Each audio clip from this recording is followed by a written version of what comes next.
Every single day, over 2 billion people reheat their leftovers. They assume that if food is heated thoroughly enough, it is automatically safe to eat.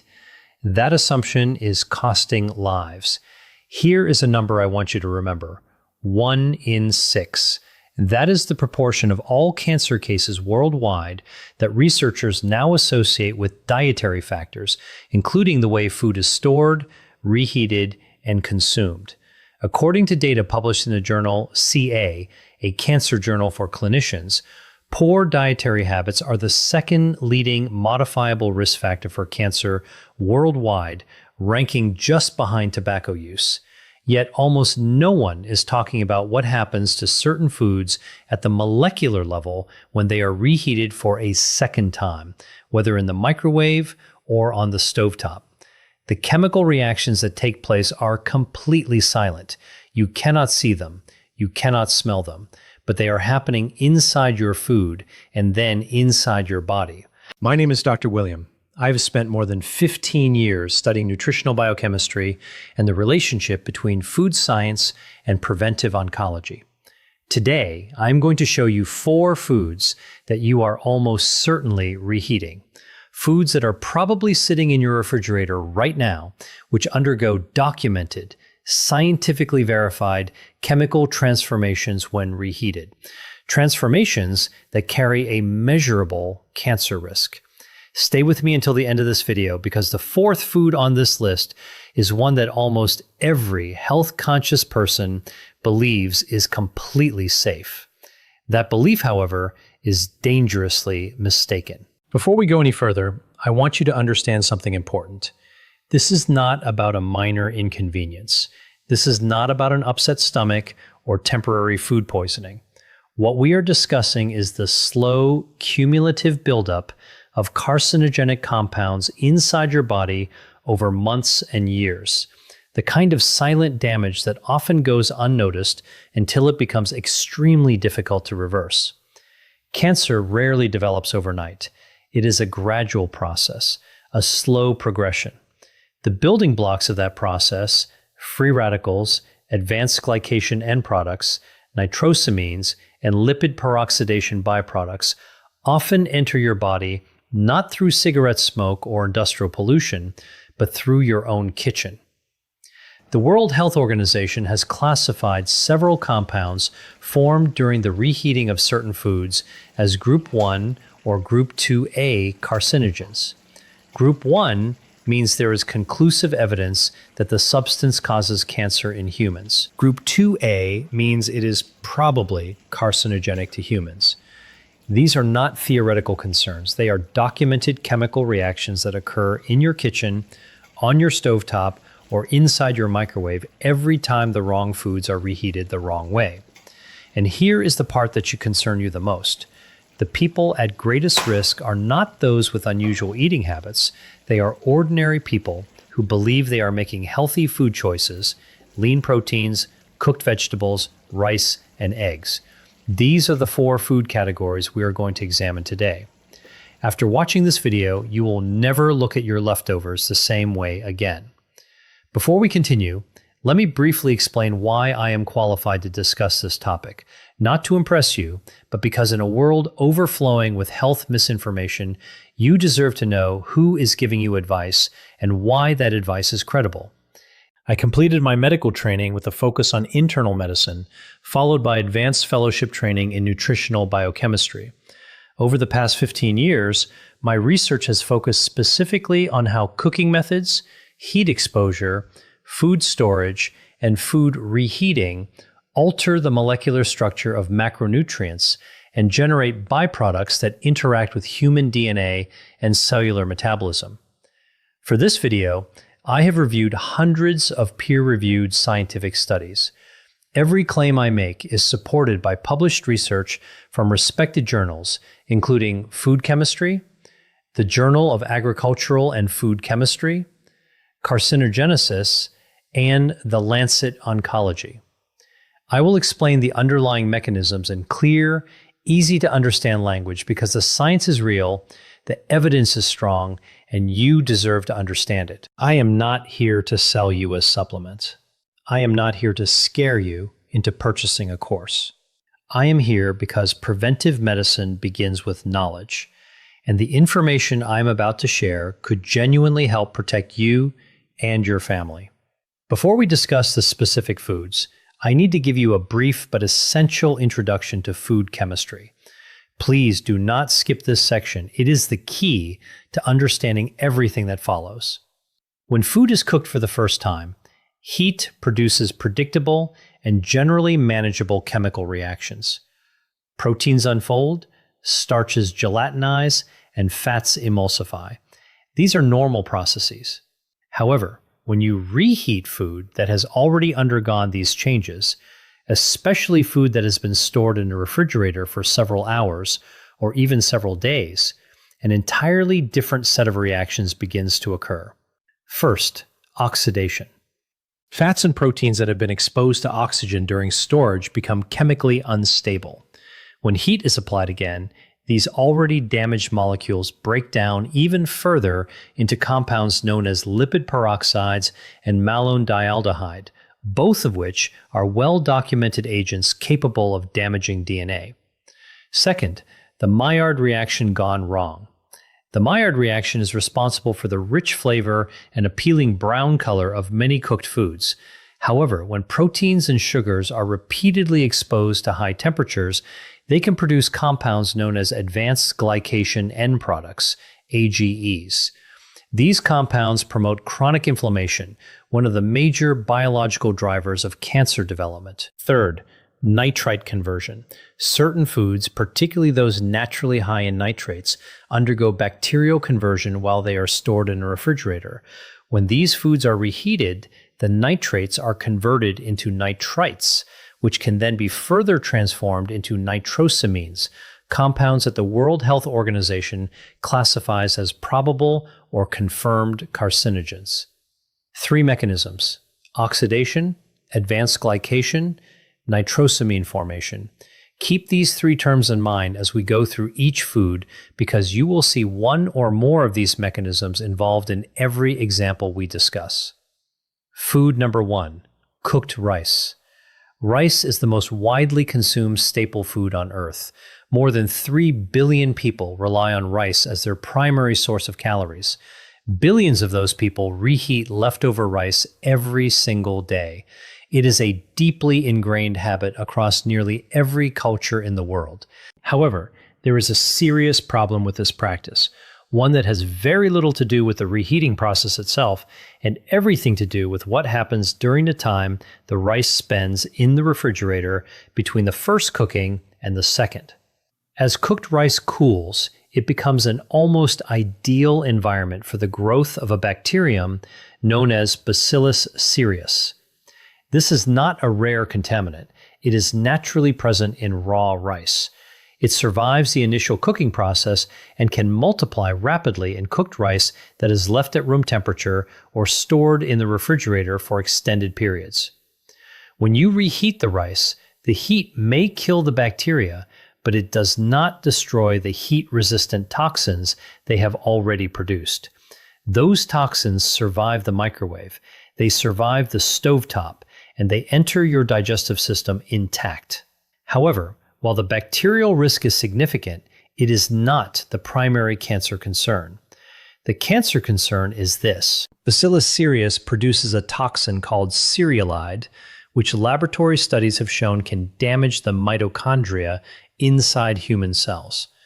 Mitochondrial dysfunction is recognized as one of the early biological events that can contribute to malignant cellular transformation, the process by which a healthy cell gradually becomes cancerous. There is another, less frequently discussed but equally important concern associated with reheated rice. Repeated heating of starch-rich foods increases the formation of acrylamide, a chemical compound produced when natural sugars react with the amino acid asparagine under high heat.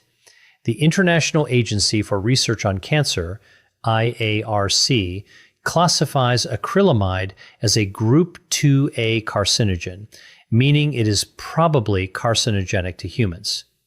So what should you do instead? Whenever possible, cook rice fresh. If you need to store it, Spread it out on a shallow tray immediately after cooking so it cools quickly.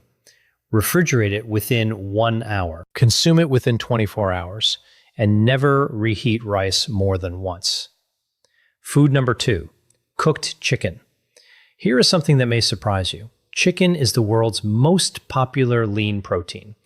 Doctors, dietitians, bodybuilders, and health-conscious families all recommend it and frequently build their meals around cooked chicken. And when leftover chicken ends up in the refrigerator, almost everyone reheats it. This is where the problem begins. When proteins, particularly those found in animal muscle tissue, are exposed to high temperatures for a second time, they undergo a process known as protein oxidation.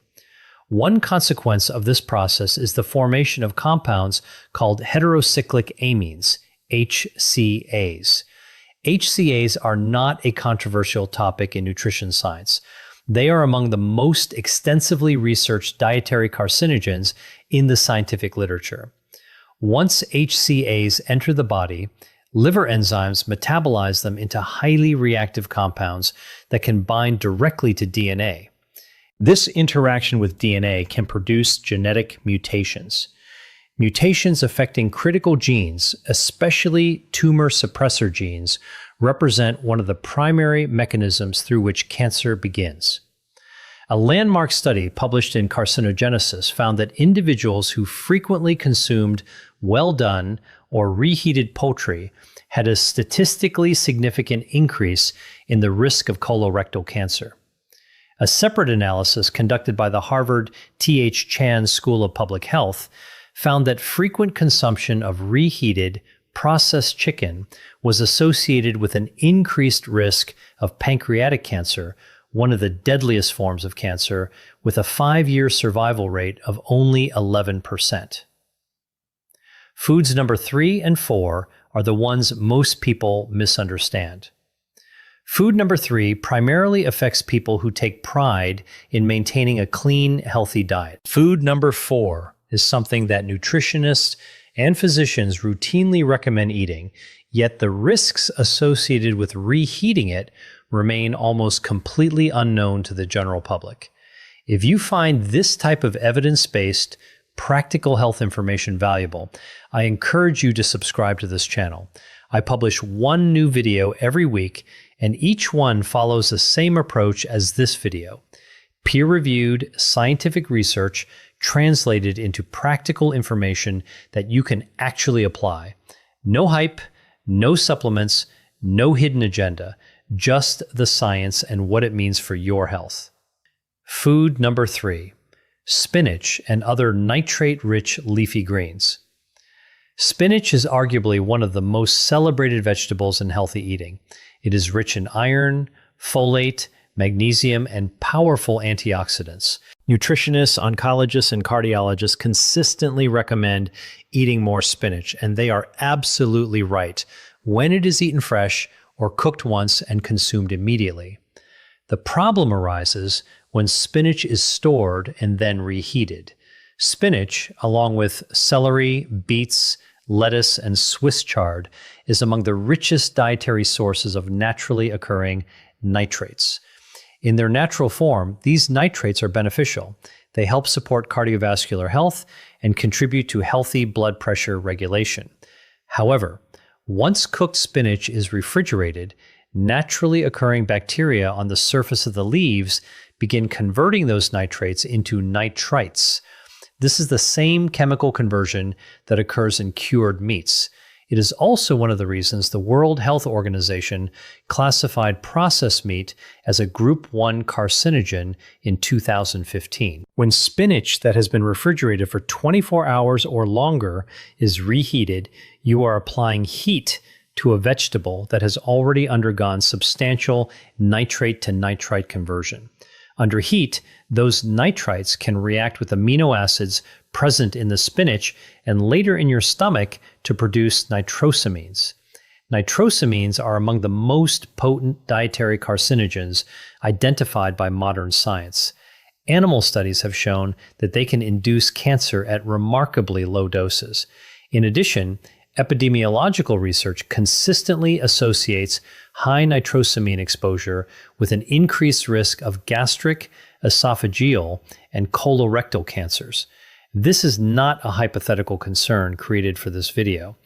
The European Food Safety Authority, EFSA, has issued formal guidance regarding dietary exposure to nitrates and nitrites from vegetables, specifically warning about the potential risks associated with reheating nitrate-rich vegetables after they have been stored following cooking. The irony is devastating. One of the healthiest foods on earth can become a source of carcinogenic compounds simply because of a storage and reheating habit practiced every week by millions of health-conscious people. So, what should you do instead? Cook spinach and other leafy greens fresh whenever possible. Eat them immediately after cooking. If you have leftovers, consume them cold within a few hours. Do not refrigerate cooked spinach with the intention of reheating it later. If you absolutely must store it, keep it in an airtight container, consume it within 6 hours, and do not reheat it. Eat it cold instead. Food number 4, eggs. I told you the fourth food would surprise you. Here it is, eggs. Eggs are among the most nutritionally complete foods available. They contain all 9 essential amino acids. They are an excellent source of choline, an essential nutrient that supports brain function. They provide significant amounts of selenium, an important mineral involved in antioxidant defense, and they also contain lutein and zeaxanthin, 2 antioxidants that help protect both eye health and cellular health. By almost every nutritional standard, eggs are one of the healthiest foods you can eat. However, reheating eggs, especially scrambled eggs or hard-boiled eggs, creates a specific and often overlooked chemical problem that very few people discuss. Eggs contain approximately 13% fat, with most of that fat concentrated in the yolk. When an egg is cooked for the first time, the fats in the yolk undergo an initial stage of oxidation.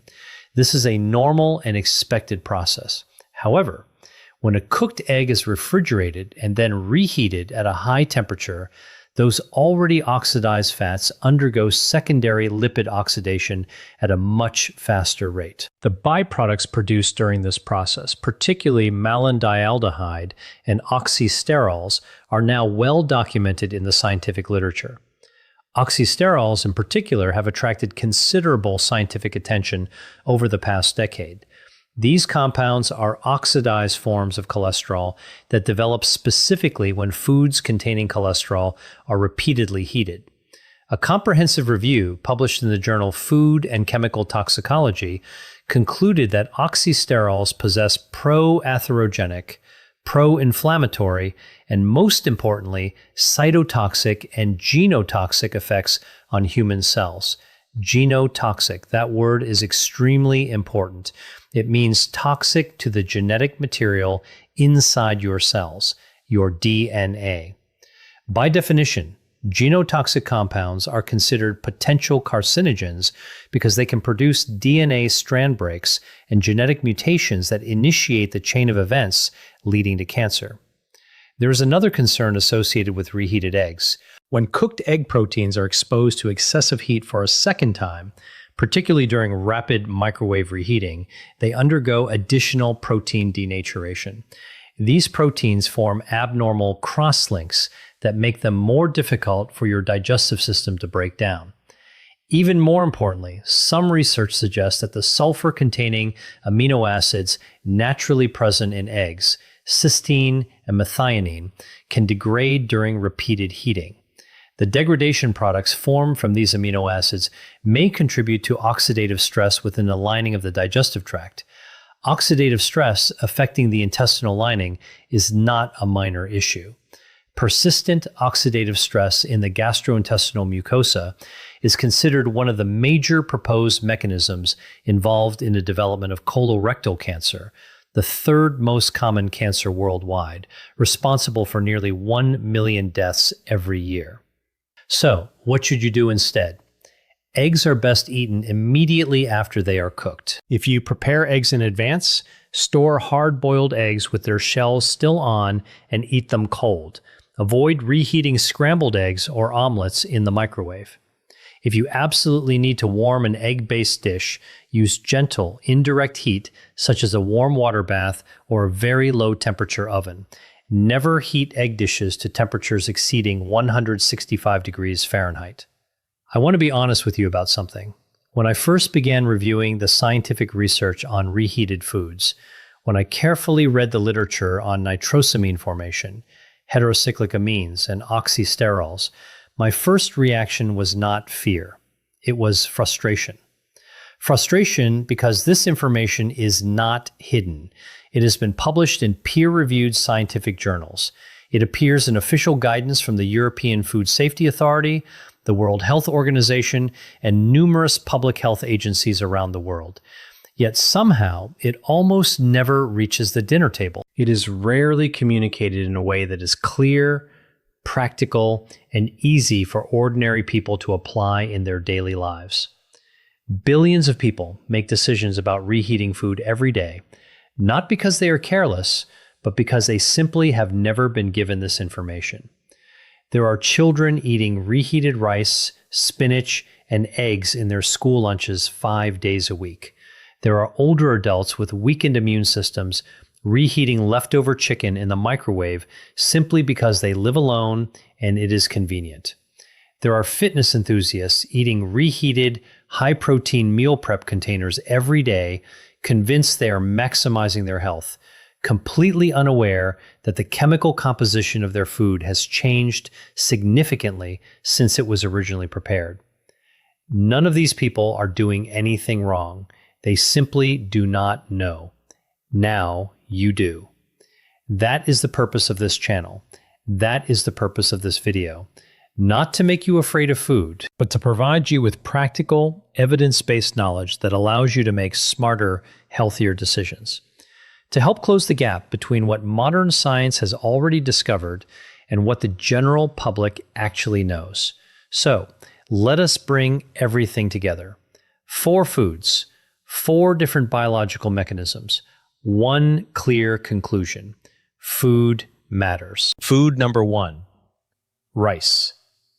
Reheating cooked rice can reactivate heat-stable bacterial toxins produced by Bacillus cereus, and also promote the formation of acrylamide through the reaction of natural sugars with amino acids during repeated heating.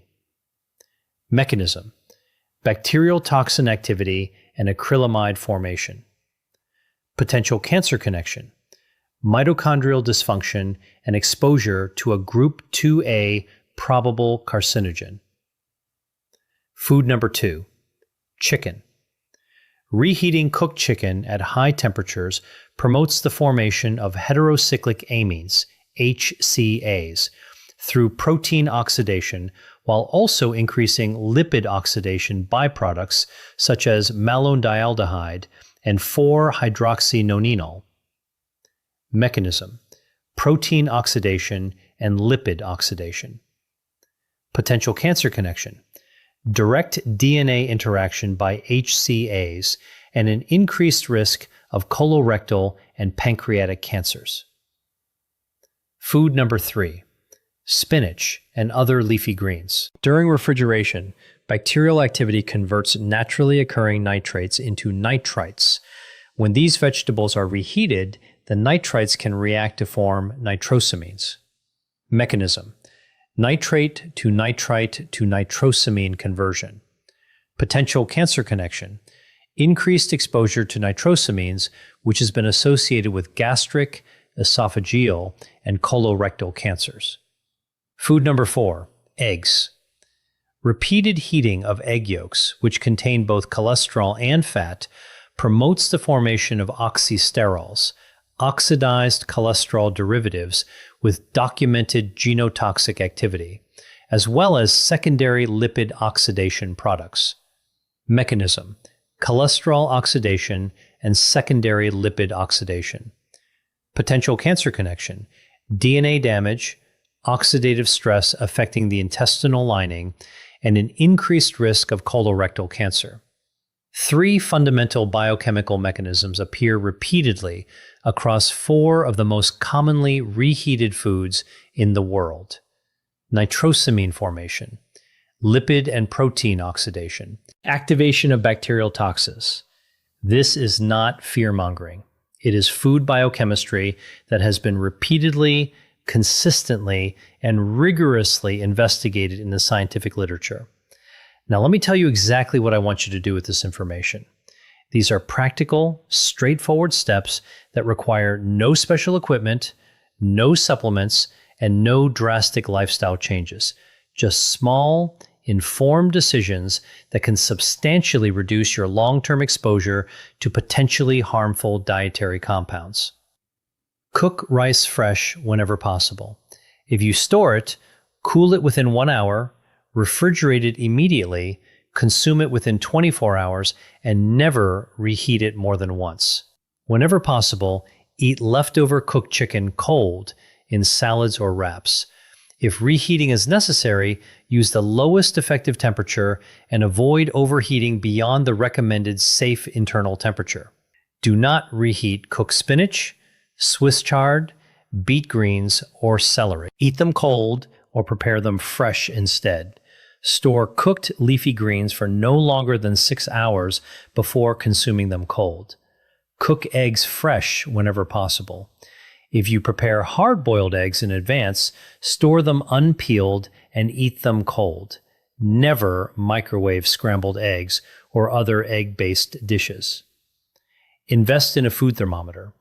Gentle reheating below 165 degrees Fahrenheit or 74.4 degrees Celsius can significantly reduce the formation of many of the compounds discussed in this video compared with high-temperature cooking methods. Avoid reheating any food more than once. 1 cooking, 1 reheating, maximum. After that, discard the leftovers. Whenever possible, use a low-temperature oven instead of a microwave when reheating protein-rich foods. Microwave ovens can create uneven, localized hotspots that may accelerate oxidation reactions. Plan your meal portions carefully so that you produce fewer leftovers in the first place. That is the single most effective behavioral change you can make.